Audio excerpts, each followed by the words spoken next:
I was 2 years old and I was on the operating table. My appendix had ruptured. This is in San Antonio, Texas. My appendix had ruptured and I was very septic and they were operating to get my appendix out. And what happened was that I found myself out of body looking at the equipment and the hospital room, and I can remember it very vividly. And I was out of body, and so I was negotiating with this. What appeared to me was what appeared is a three-dimensional sphere of light that was opalescent and moving. The colors within were swirling around. And so I began talking to it telepathically. And the first thing I said, I made a mistake. I really don't want to be here. The communication was such that, no, you agreed to be here to do this. And they didn't tell me what it was, right? This didn't say what my master mission was. But I was basically strongly negotiating, like, no, I really don't want to be here. And I was looking at the equipment and it was flatlined, and I actually saw the doctor walking out of the operating room to go tell my mother that I had died. And after negotiating and not being successful with leaving for good, I went back in my body, and that's when the nurses went and got the doctor going down the hallway, saying, "Doctor, he's back. Come back."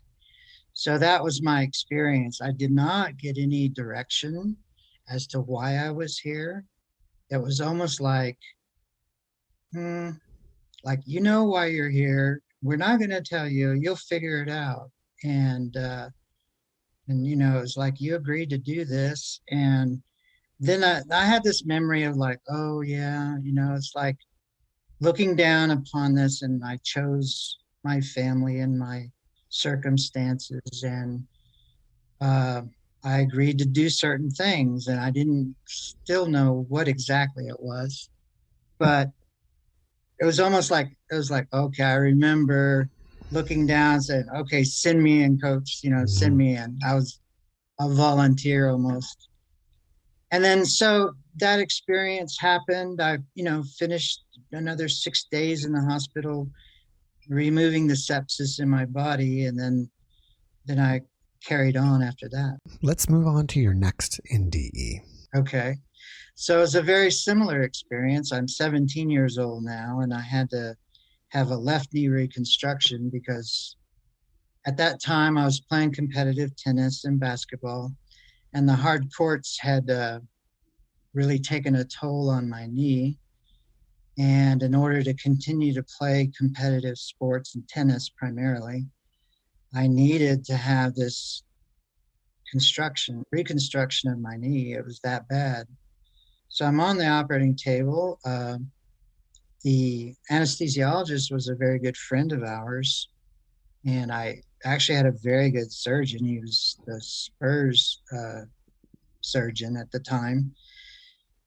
And what happened was very similar. I flatlined. I was out of body. The same sphere of light was there with me.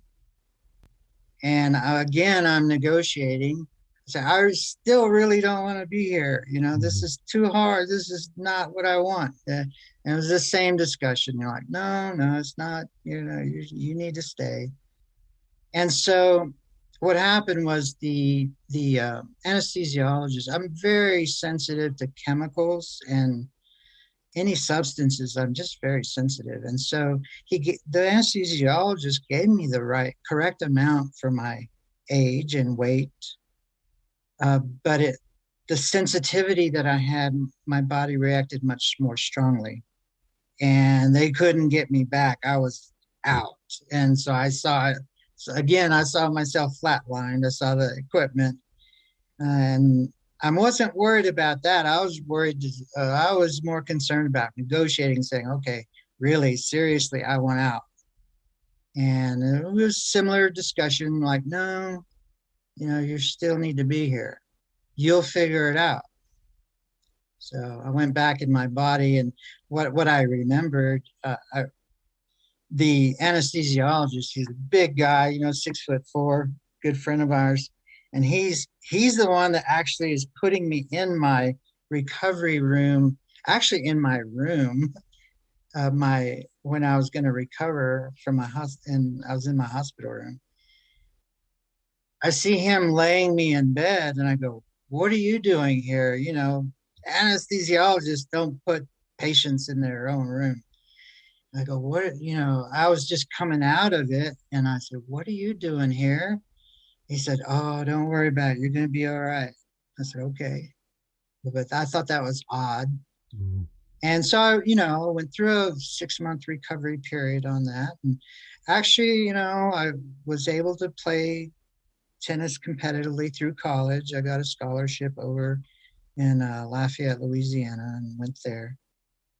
And so, but after that, I didn't really pursue competitive tennis after college. I was pretty burned out by then. I started at age 9. So, but that's what happened there too. No tunnel, no nothing. It was just me negotiating with basically like this guardian or whoever, right?